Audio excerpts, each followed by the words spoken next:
Efectivamente, hoy tenemos una jornada que podría resumirse de la siguiente manera. Un paro que se sintió, que se siente, que golpeó el bolsillo del trabajador, porque hoy la informalidad se aprovechó del trabajador y le cobró lo que quiso para transportarlo como pudo hacia su centro de labores.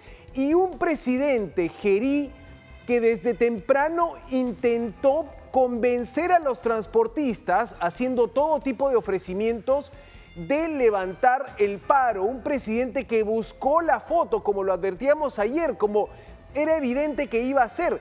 Buscó un acercamiento, forzó una reunión, hizo una serie de ofrecimientos que vamos a detallar, porque Lore, la verdad es que la jornada de hoy mostró que el tema no se ha resuelto, que el tema del crimen organizado y la extorsión en el transporte público es algo que le cuesta mucho resolver a quien sea que esté en el gobierno.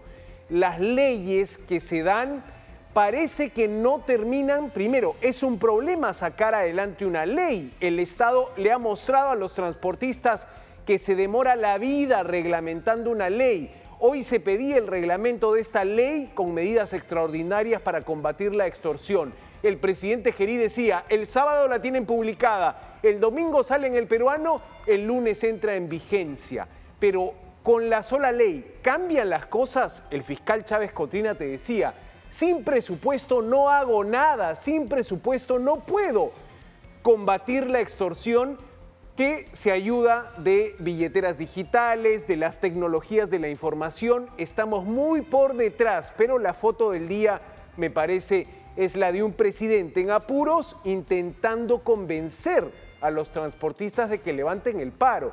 Los transportistas tienen detrás de ellos, los dirigentes tienen detrás de ellos a los choferes, que son los que se ven cara a cara con los extorsionadores, así que no se levanta la medida y se siente todavía.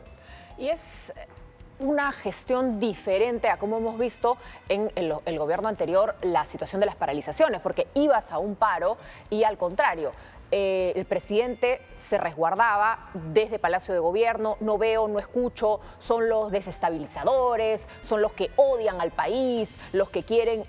La culpa era de la gente. Hoy por lo menos tienes a una autoridad o distintas autoridades que buscan dar la cara, buscan plantear soluciones sin que éstas lleguen necesariamente lo suficientemente rápido, porque tú bien lo decías, ¿cuánto se han demorado en reglamentar una ley? ¿Cuánto tiempo desde que les han otorgado las facultades legislativas seguimos esperando todo este gran paquete que puede ayudar a realmente poder combatir la inseguridad ciudadana? Sí, Lore, efectivamente, hoy el presidente quiso decir, yo no soy Dina Boluarte, yo no soy Pedro Castillo, yo enfrento el paro con dinamismo, pero eso, solo eso, claro, alcanza para resolver el problema de la extorsión y los crímenes de choferes.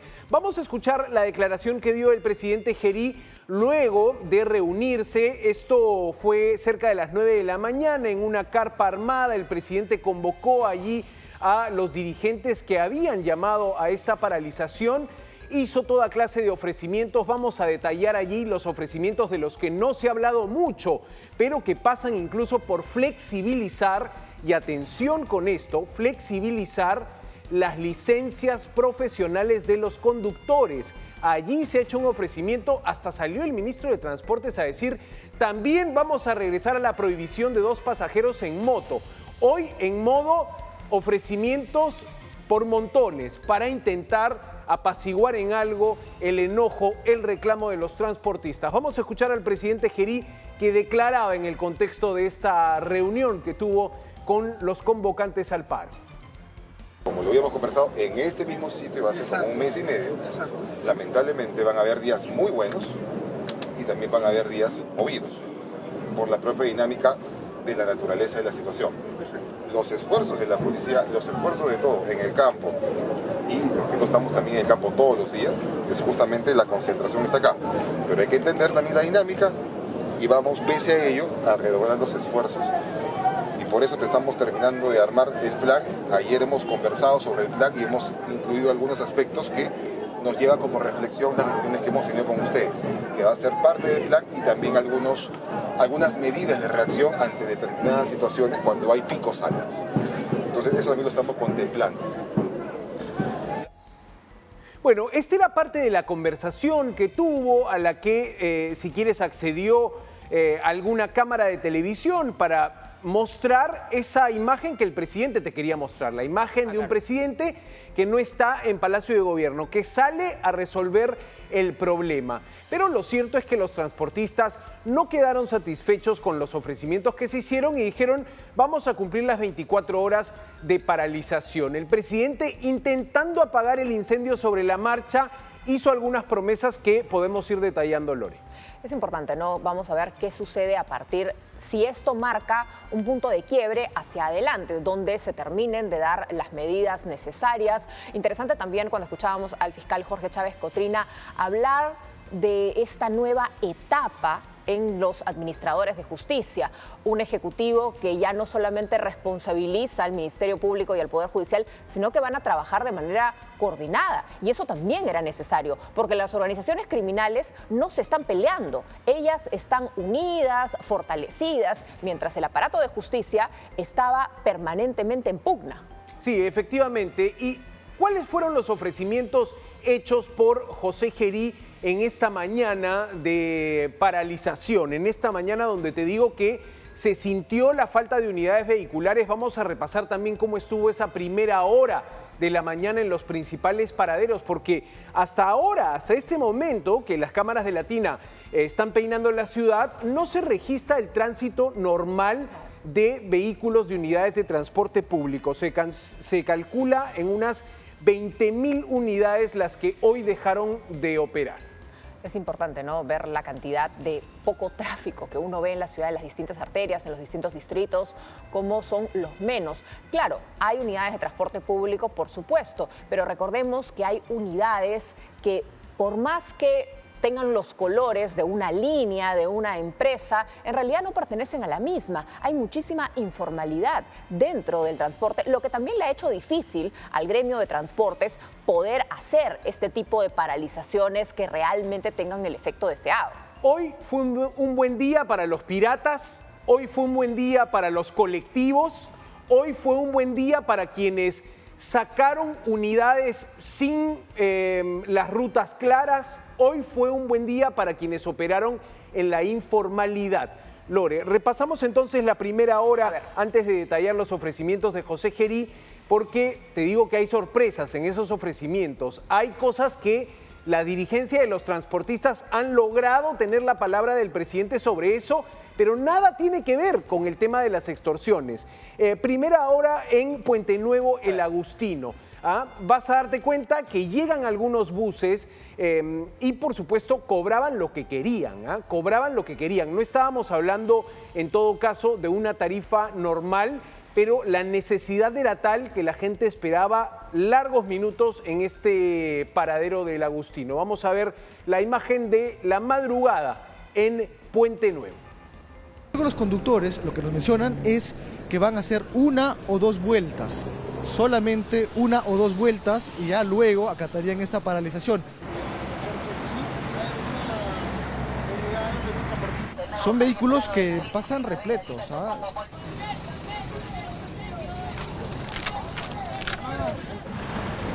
Buenos días, comandante.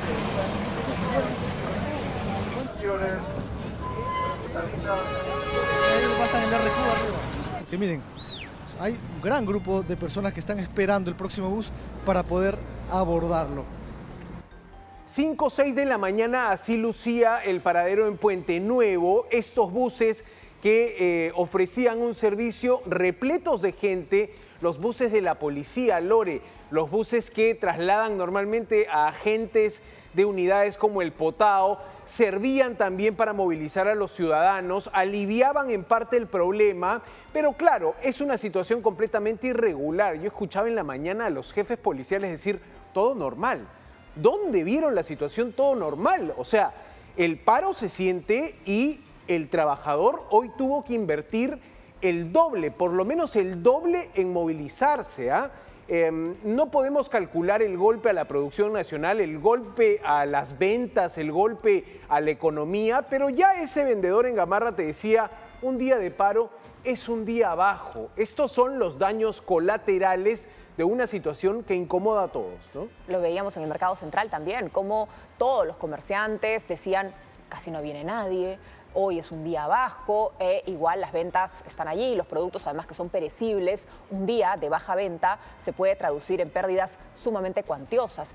Lo que sí me llamó la atención es no ver algo que suele ser también cotidiano en estos paros de transportistas. Cerca del mediodía, cerca de la hora de almuerzo, frente al Congreso se congregan transportistas con un pliego de reclamos, hay también intentos de conversar con parlamentarios, pero no había nadie. Estaba Adrián parado afuera del Congreso en la avenida Bancay y no veías un alma.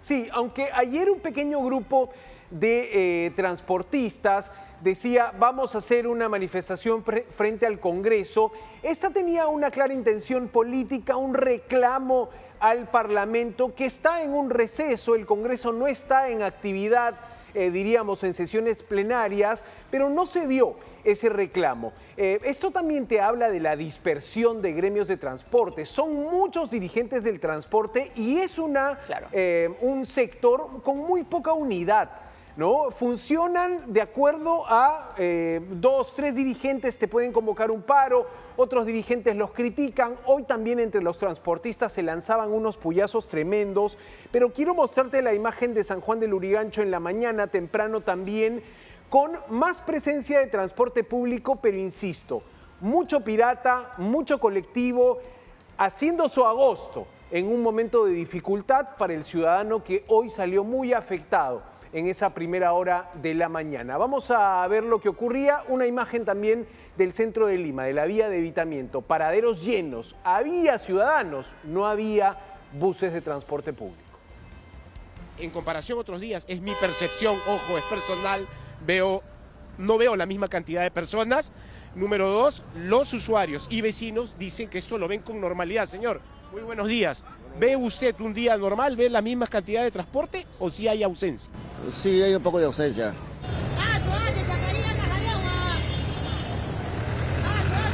Mañana de todas maneras se va a consumar el paro. Mañana se va a consumar el paro, mañana. Mañana no. Ajá, hoy día.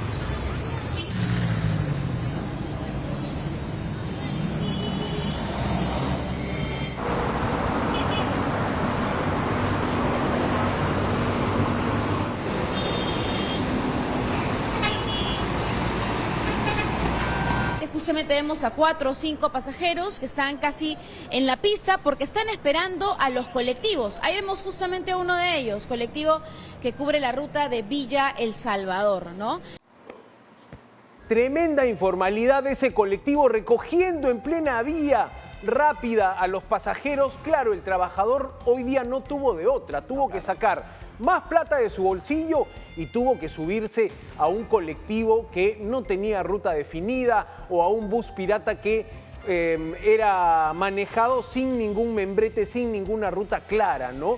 Lamentablemente fue un día de incomodidad, pero fue un día, Lore, donde las unidades, las empresas, y te diría, los choferes se pusieron de acuerdo para no trabajar. Los choferes amenazados que viven bajo el susto a merced de la extorsión y el sicariato.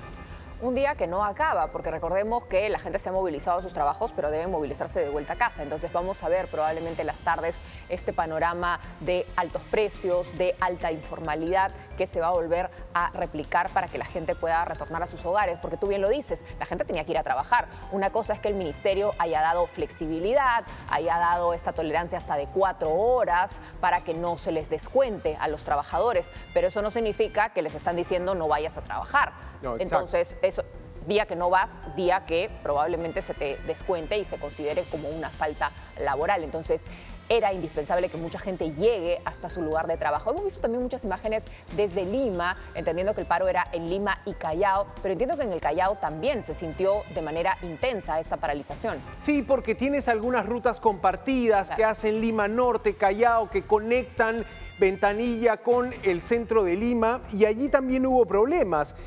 Hablábamos de que no hubo manifestación en la avenida Bancay, no hubo, si quieres, un tinte político, un reclamo político hacia la clase dirigencial, que no está entregando soluciones ante las extorsiones y el sicariato, pero sí hubo un momento donde se utilizó la figura de una rata colgada en un puente.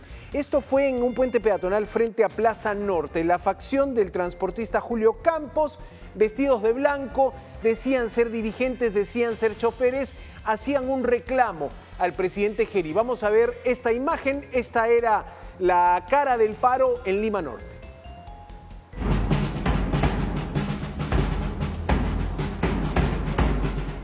Esta era la imagen y ahora va a tomar la palabra Julio Campos. ¿Qué estrategia tiene usted a partir de hoy día? ¿Dónde está la policía de inteligencia? ¿Dónde está para prevenir los delitos? ¿Dónde está antes de que puedan ser asesinados? Aquí estamos presentes, todos los conductores. ¿Por qué de blanco? Porque queremos paz y tranquilidad. Claro, allí la crítica sí tenía un lado político, decía fuera Geri, fuera mesa directiva del Congreso, esta imagen de una rata para describir, si quieres, la distancia, el rechazo con una clase política, pero era una facción, digamos, menor de transportistas, los que tienen el discurso más politizado, ¿no? Los que tienen el discurso de las leyes que ellos consideran leyes que de alguna manera facilitan o dificultan en todo caso la lucha contra el crimen organizado. Esa era la narrativa, ese era el rostro del paro en Lima Norte. Claro, pero entender también que Julio Campos, entiendo, está postulando al Parlamento, está postulando creo que el partido de Ricardo Belmont, si no me está fallando la memoria, era afiliado al partido de Antauro, que como sabemos terminó desinscrito por el Jurado Nacional de Elecciones, pero también ahí es donde empiezan las plataformas políticas con una intención de obtener votos, de obtener réditos, porque toda manifestación tiene un carácter político, por supuesto, pero en este caso ahí ves una performance, una puesta en escena buscando ya otro tipo de objetivos, no necesariamente solidarizarse ni empatizar con ese chofer, con ese cobrador, con ese jalador que en el datero, que en el día a día sí está viviendo la extorsión. Ahora, lo que no se vio también fue presencia de unidades vehiculares, grandes buses bloqueando vías. Esto que quizá marcó el último paro, no se llegó a ver, el último paro en noviembre del año pasado o incluso en octubre, ¿no? Antes del ingreso de José Geri. Pero es momento de recordar la pregunta que les estamos haciendo a todos los que nos acompañan en esta transmisión, donde estamos haciendo un recuento de esta jornada de paralización en el transporte. ¿Crees que el gobierno de José Geri va a llegar a solucionar la situación de los transportistas? Han llegado comentarios, justo Santiago. A ver, Hernán dice, ¿qué gobierno ha sido bueno o que solucione las necesidades de su población? Solo están para servirse y no para servir y atender a su pueblo. Poca esperanza, ¿no?, en el ciudadano. Rodolfo nos dice sí, porque veo que tiene la voluntad de querer concertar con los transportistas, pero eso tiene que ir con hechos, unir a todos los poderes del Estado. Claro, aquí Rodolfo ve un cambio de percepción en la presidencia, por lo menos. Charlie dice, el Congreso puso a Geri como salvavidas, ahora la criminalidad creció, no hay inteligencia ni en el Congreso ni en la policía, leyes pro crimen favorecen a los congresistas y a los delincuentes. Las víctimas son del pueblo, se entendería. A ver, vemos otro comentario. Luis dice, si Geri tuviera la decisión política de enfrentar la delincuencia, debería derogar las leyes pro crimen. De lo contrario, seguiremos en lo mismo, con una grave situación de inseguridad que cada vez es peor. Nelson dice, demos un voto de confianza a este gobierno de transición. Y efectivamente, Lore, hay que hablar de las leyes, hay que hablar de lo que los políticos pueden hacer, que en todo caso es gestionar cambios en la legislación, dar normas, publicar decretos. Claro. Y una ley que hoy me sorprendió escuchar, porque además se apareció ahí el ministro de Transportes y Comunicaciones, Aldo Prieto, a decir que vuelve la prohibición de 2 pasajeros en motocicleta. Anunció un decreto supremo para publicarse en fecha próxima que prohíba 2 personas en una motocicleta lineal, bajo pena de retirarle la licencia al dueño de la motocicleta, en todo caso al conductor que sea sancionado en ese contexto, llevando a un pasajero. el reclamo hoy vino de parte de las asociaciones de motociclistas que le dijeron al presidente Gerí: presidente, ya aplicaron esta norma y no sirvió de nada. Con el antecedente de una norma que se aplicó y se derogó, que quedó sin efecto, uno no se explica cómo el gobierno vuelve a insistir en prohibir 2 pasajeros en motocicleta, sin ningún sustento, pero convencidos de que así se podrá reducir la criminalidad. Esta es una de las leyes que hoy se planteó, uno de los ofrecimientos que hizo el gobierno de transición a los transportistas. Pero el problema además se traduce en la falta de fiscalización para el cumplimiento de la norma. Están aquellos que manejan de manera adecuada su motocicleta, que tienen sus documentos en regla, que tienen siempre su SOAT, que frente a la norma a la que no están de acuerdo, la van a terminar cumpliendo. Pero el problema son todos aquellos que hacen lo que quieren, que hacen taximoto, que hacen lo que les da la gana y que lo van a seguir haciendo. ¿De qué sirve dar leyes, poner en impreso cosas que luego no tienen manera real de fiscalizar? Claro, la duda sería si esto impactará positivamente a reducir los crímenes de choferes, a reducir las extorsiones. En todo caso, ese es el ofrecimiento del gobierno. Y un ofrecimiento que pasó desapercibido. Se ha anunciado una reglamentación de la ley de profesionalización del conductor. ¿Qué es esto? Básicamente es flexibilizar, reducir los requisitos para convertirte en un chofer profesional. Es decir, para tener la licencia, el brevete A3. Cuando aquí se hablaba de un periodo de años que tiene que pasar un conductor A1 de vehículos privados para poder optar por una licencia profesional A3, bueno, se flexibilizarían estos requisitos. Y esto uno se pregunta, ¿qué tiene que ver con la extorsión? Bueno, sobre la mesa de negociación, hecho el ofrecimiento, los transportistas que fueron con esa agenda salieron con la palabra del presidente.